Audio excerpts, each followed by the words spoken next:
Morning and welcome back students to standard 7th. We are in chapter number 3 data handling and we are now in exercise 3.3. बच्चों हम exercise 3.3 chapter number 3 से graph के बारे में कल जो मैंने वीडियो भेजा था उसमें मैंने ग्राफ तैयार था और उसके ग्राफ को देखते हुए क्वेश्चन आंसर्स देने थे वो समझाया था। आज इस वीडियो में ग्राफ को कैसे बनाते हैं उसको मैं समझा रहा हूँ। How to construct bar graph. Bar graph मैंने आपको कल बताया था और कुछ नहीं है लेकिन एक डेटा रिप्रेजेंट करने का एक मीडियम है।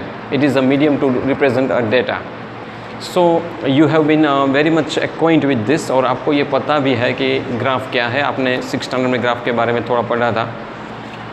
यहाँ पे एक क्वेश्चन नंबर 3 है जो मैं आपको अभी दे रहा हूँ, उसका एक ग्राफ है जिसमें आपको जो चिल्ड्रन थे 5th 6th 7th 8th 9th और 10th के बच्चे को उसके बारे में एक ग्राफ बनाना है। तो let us see how to prepare a graph on given data to us. तो हमारे पास न्यूमेरिकल इन्फॉर्मेशन है जो आपके टेक्स्ट बुक के क्वेश्चन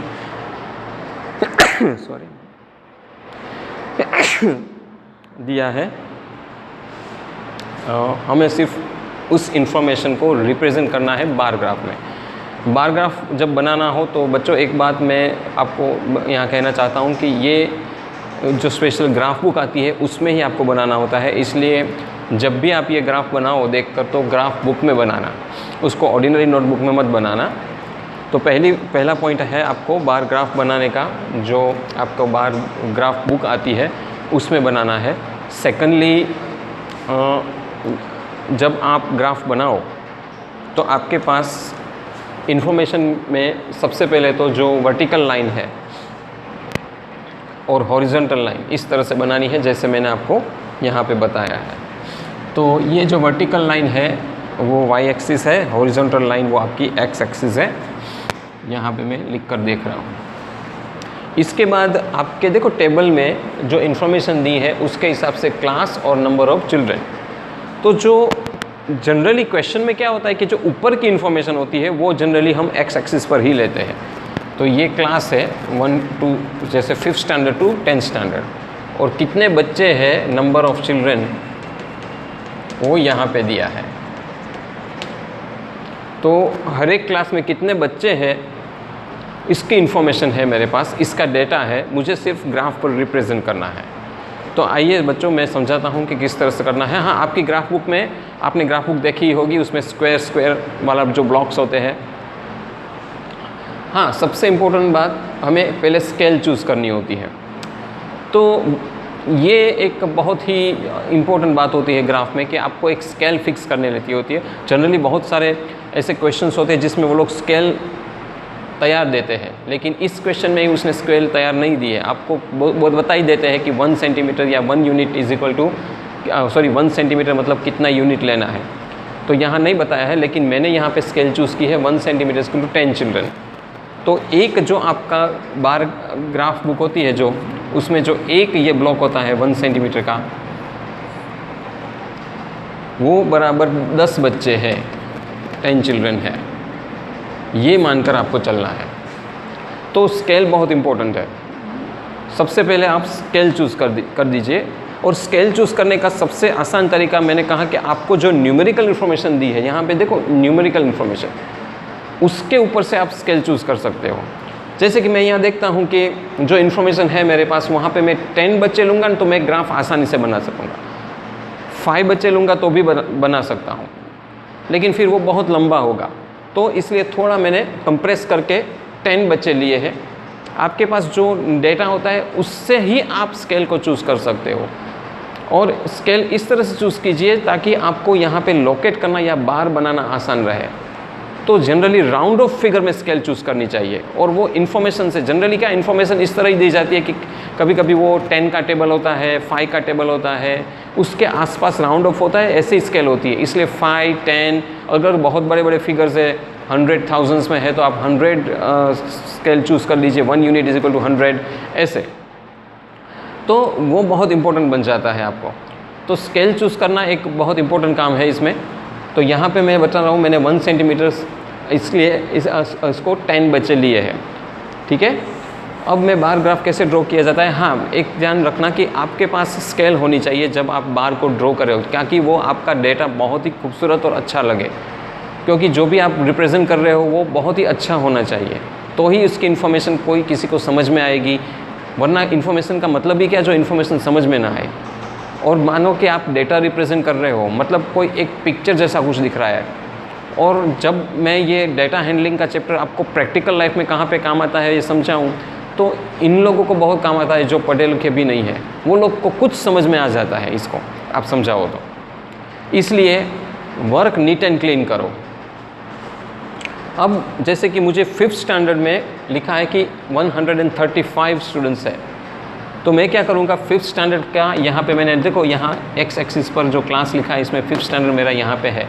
जैसे आप ड्रॉ करोगे तो स्केल से मैं देखो ये 130 है और ये 140 है, तो बीच में लूँगा तो वो मेरा 135 होगा ना, क्योंकि पूरा हमने 10 लिया है तो आधा 5 होगा, तो 30 + 5 35, तो 35 बच्चे 130 और 140 के बीच में एग्जैक्टली आएगा। और आपकी बार ग्रुप में एक लाइन खींची गई होती है जो बीच वाली लाइन होती है, वो आपको पता चल जाएगा जब आप बार ग्राफ बुक देखेंगे तो। और बहुत सारे बच्चे को ये पता है क्योंकि आपने ऑलरेडी 6th स्टैंडर्ड में कुछ ग्राफ्स बनाए हैं। तो मैं स्केल से यहाँ इस तरह से लाइन लंबी सी खींचूँगा और ये बन गया बार। अब बार में आप इस अंदर आप कलरफुल डिज़ाइन डाल सकते हो, डिफरेंट कलर से आप शेड भी कर सकते हो, और शेड नहीं करना है तो कुछ ऐसी हॉरिजॉन्टल या वर्टिकल लाइंस भी या स्लांट लाइंस खींचकर भी उसको अट्रैक्टिव बना सकते हो ताकि आपके डेटा अट्रैक्टिव लगे। ठीक है। अब सेकंड है मेरा इंफॉर्मेशन है 6th स्टैंडर्ड में। 6th स्टैंडर्ड में बच्चे हैं 120, तो 120 मेरा डायरेक्ट स्केल यहाँ पे आया हुआ है, तो वो और आसान हो जाएगा। तो यहाँ पे मैं करूँगा 120, ये हो गया मेरा 120। देखो मैं ऐसे ही लाइन खींच रहा हूँ बच्चों, लेकिन आपको स्केल यूज़ करना है, वो बार जो आपका 1 सेंटीमीटर का जो पूरा स्क्वायर आता है उसके ऊपर ही करना है, तो बहुत ही अच्छा लगेगा, टेढ़ा मेढ़ा नहीं लगेगा, सीधी लाइन लगेगी और एट्रैक्टिव लगेगा। फिर है 7th स्टैंडर्ड। 7th स्टैंडर्ड में 95 बच्चे हैं, तो 95 बच्चे मेरे 90 और 100 के बीच में आएगा, जैसे मैंने यहाँ पे किया था, क्योंकि ये आधा है इसलिए मैं इसको यहाँ पे करूँगा।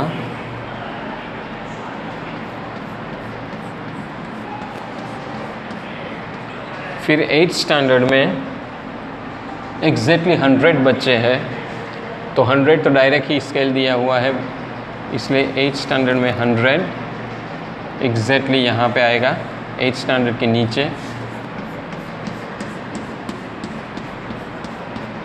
इसके बाद है 90 बच्चे 9th में, 90 भी डायरेक्ट स्केल दी गई है, और 9th में ये 90, ये भी आप देख सकते हो, बहुत ही सिंपल, बहुत ही आसान।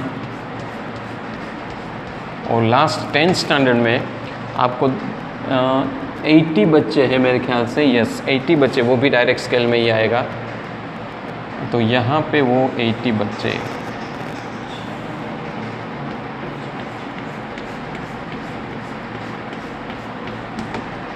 तो बच्चों बहुत ही आसान, और ये मेरा पूरा ग्राफ तैयार हो गया। अब कुछ क्वेश्चंस भी इसमें भेजे हैं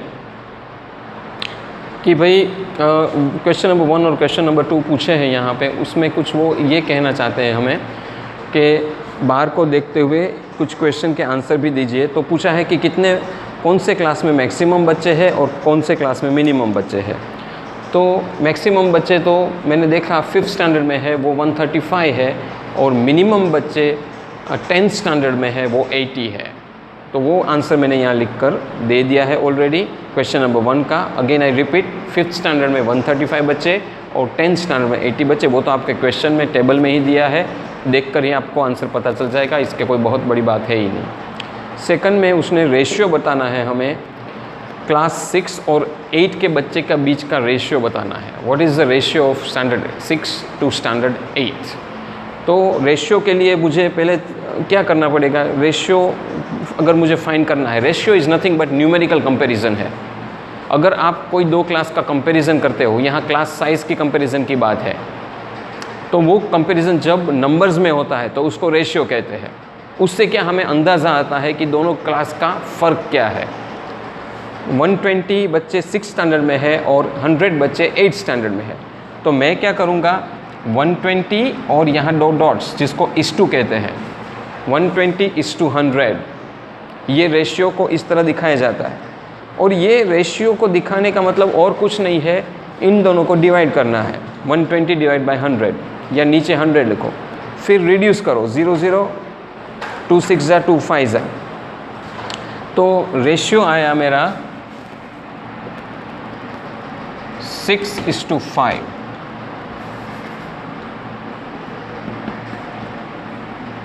रिड्यूस किया तो रेशियो आया 6:5। So this is how I have found out 6:5 ratios. तो मुझे रेशियो भी मिल गया, मुझे मैक्सिमम मिनिमम बच्चे भी मिल गए, और इस तरह से मेरा पूरा ग्राफ कंप्लीट हो गया।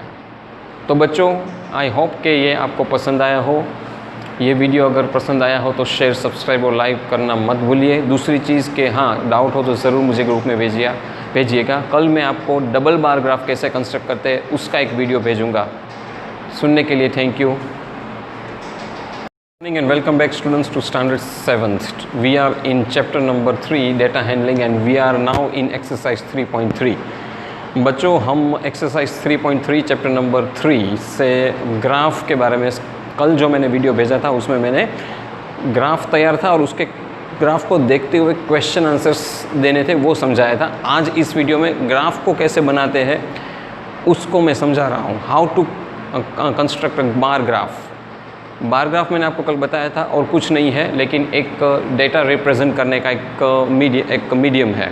It is a medium to represent a data. So you have been very much acquaint with this, और आपको ये पता भी है कि ग्राफ क्या है। आपने 6th स्टैंडर्ड में ग्राफ के बारे में थोड़ा पढ़ा था। यहाँ पे एक क्वेश्चन नंबर 3 है जो मैं आपको अभी दे रहा हूँ, उसका एक ग्राफ है जिसमें आपको जो चिल्ड्रन थे 5th 6th 7th 8th 9th और 10th के बच्चे को, उसके बारे में एक ग्राफ बनाना है। तो let us see how to prepare a graph on given data to us. तो हमारे पास न्यूमेरिकल इन्फॉर्मेशन है जो आपके टेक्स्ट बुक के क्वेश्चन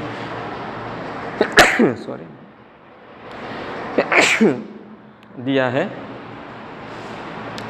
हमें सिर्फ उस इंफॉर्मेशन को रिप्रेजेंट करना है बार ग्राफ में। बार ग्राफ जब बनाना हो तो बच्चों, एक बात मैं आपको यहाँ कहना चाहता हूँ कि ये जो स्पेशल ग्राफ बुक आती है उसमें ही आपको बनाना होता है। इसलिए जब भी आप ये ग्राफ बनाओ देखकर, तो ग्राफ बुक में बनाना, उसको ऑर्डिनरी नोटबुक में मत बनाना।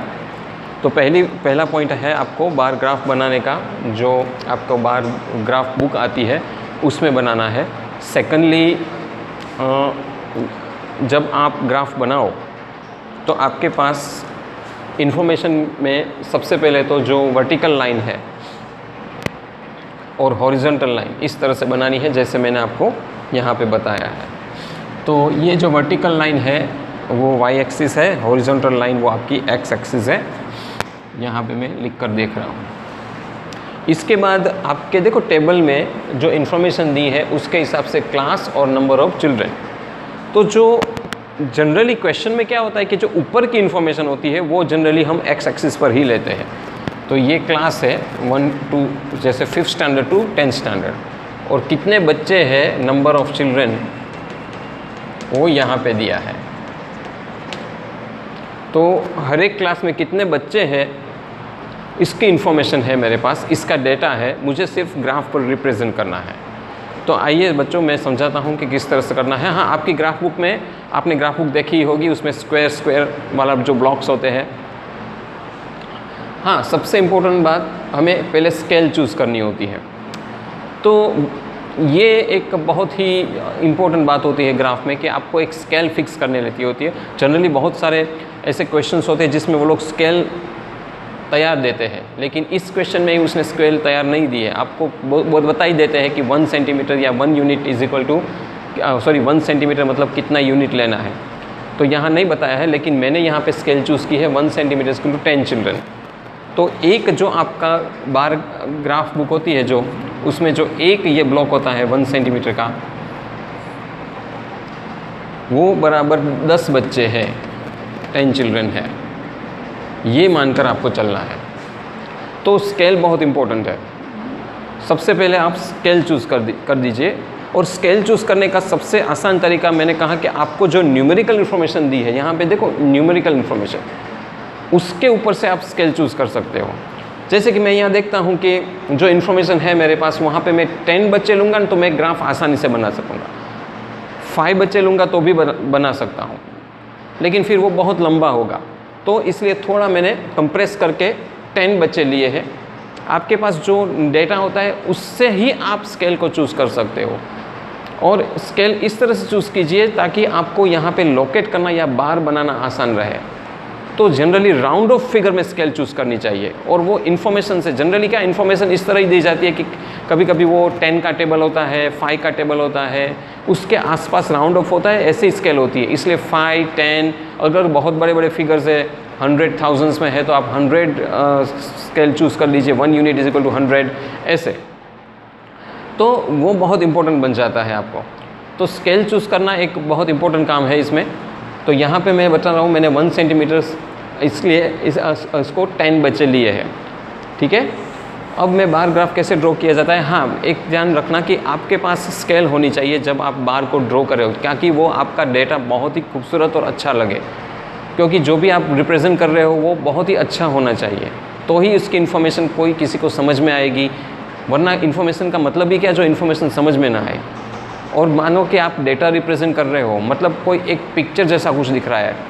और जब मैं ये डेटा हैंडलिंग का चैप्टर आपको प्रैक्टिकल लाइफ में कहाँ पे काम आता है ये समझाऊँ, तो इन लोगों को बहुत काम आता है जो पढ़े लिखे भी नहीं है, वो लोग को कुछ समझ में आ जाता है इसको आप समझाओ तो। इसलिए वर्क नीट एंड क्लीन करो। अब जैसे कि मुझे 5th स्टैंडर्ड में लिखा है कि 135 स्टूडेंट्स है, तो मैं क्या करूँगा 5th स्टैंडर्ड का यहाँ पे मैंने देखो यहाँ एक्स एक्सिस पर जो क्लास लिखा है इसमें 5th स्टैंडर्ड मेरा यहाँ पे है।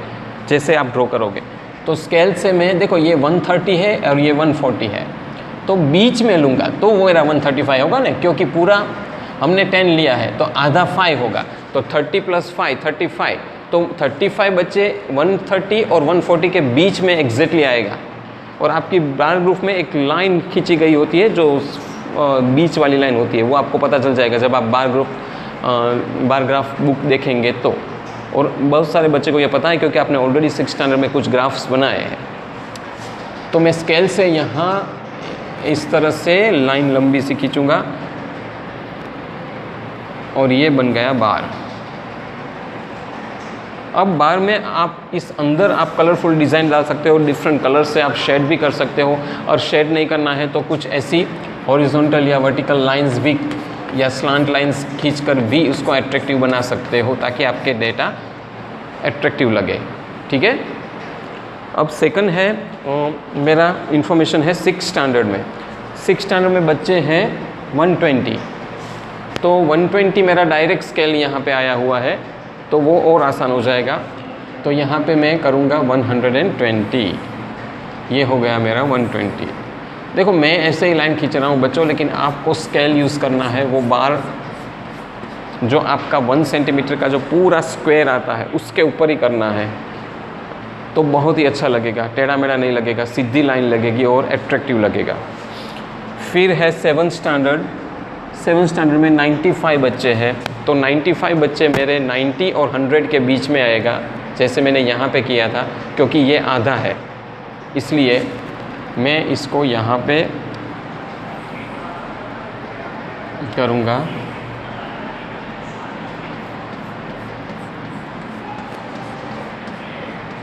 फिर 8th स्टैंडर्ड में एग्जैक्टली 100 बच्चे हैं, तो 100 तो डायरेक्ट ही स्केल दिया हुआ है, इसलिए 8th स्टैंडर्ड में 100 एग्जैक्टली यहाँ पे आएगा 8th स्टैंडर्ड के नीचे। इसके बाद है 90 बच्चे 9th में, 90 भी डायरेक्ट स्केल दी गई है, और 9th में ये 90, ये भी आप देख सकते हो, बहुत ही सिंपल, बहुत ही आसान। और लास्ट 10th स्टैंडर्ड में आपको 80 बच्चे हैं मेरे ख्याल से, यस 80 बच्चे, वो भी डायरेक्ट स्केल में ही आएगा। तो यहाँ पे वो 80 बच्चे,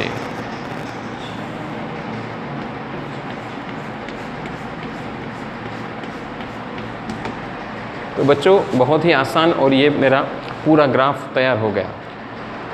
अब कुछ क्वेश्चंस भी इसमें भेजे हैं कि भाई क्वेश्चन नंबर 1 और क्वेश्चन नंबर 2 पूछे हैं यहाँ पे, उसमें कुछ वो ये कहना चाहते हैं हमें कि बाहर को देखते हुए कुछ क्वेश्चन के आंसर भी दीजिए। तो पूछा है कि कौन से क्लास में मैक्सिमम बच्चे हैं और कौन से क्लास में मिनिमम बच्चे हैं। तो मैक्सिमम बच्चे तो मैंने देखा 5th स्टैंडर्ड में है वो 135 है, और मिनिमम बच्चे 10th स्टैंडर्ड में है वो 80 है। तो वो आंसर मैंने यहाँ लिख कर दे दिया है ऑलरेडी क्वेश्चन नंबर 1 का। Again I repeat, 5th standard में 135 बच्चे और 10th स्टैंडर्ड में 80 बच्चे। वो तो आपके क्वेश्चन में टेबल में ही दिया है, देख कर ही आपको आंसर पता चल जाएगा, इसके कोई बहुत बड़ी बात है ही नहीं। सेकंड में उसने रेशियो बताना है हमें, क्लास 6 और 8 के बच्चे का बीच का रेशियो बताना है। What is the ratio of standard 6 to standard 8। तो रेशियो के लिए मुझे पहले क्या करना पड़ेगा, रेशियो अगर मुझे फाइंड करना है, ratio is nothing but numerical comparison है। अगर आप कोई 2 क्लास का कंपैरिजन करते हो, यहाँ क्लास साइज़ की कंपैरिजन की बात है, तो वो कंपैरिजन जब नंबर्स में होता है तो उसको रेशियो कहते हैं। उससे क्या हमें अंदाज़ा आता है कि दोनों क्लास का फ़र्क क्या है।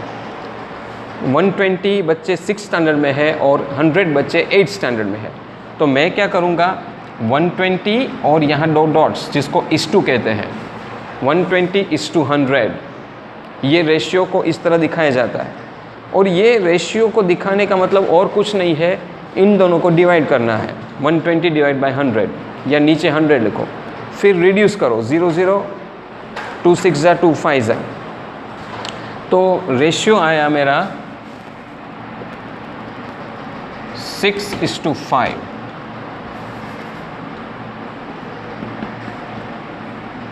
रिड्यूस किया तो रेशियो आया 6:5। So this is how I have found out 6:5 ratios. तो मुझे रेशियो भी मिल गया, मुझे मैक्सिमम मिनिमम बच्चे भी मिल गए, और इस तरह से मेरा पूरा ग्राफ कंप्लीट हो गया। तो बच्चों आई होप कि ये आपको पसंद आया हो। ये वीडियो अगर पसंद आया हो तो शेयर, सब्सक्राइब और लाइक करना मत भूलिए। दूसरी चीज़ के हाँ डाउट हो तो ज़रूर मुझे ग्रुप में भेजिएगा। कल मैं आपको डबल बार ग्राफ कैसे कंस्ट्रक्ट करते हैं उसका एक वीडियो भेजूँगा। सुनने के लिए थैंक यू।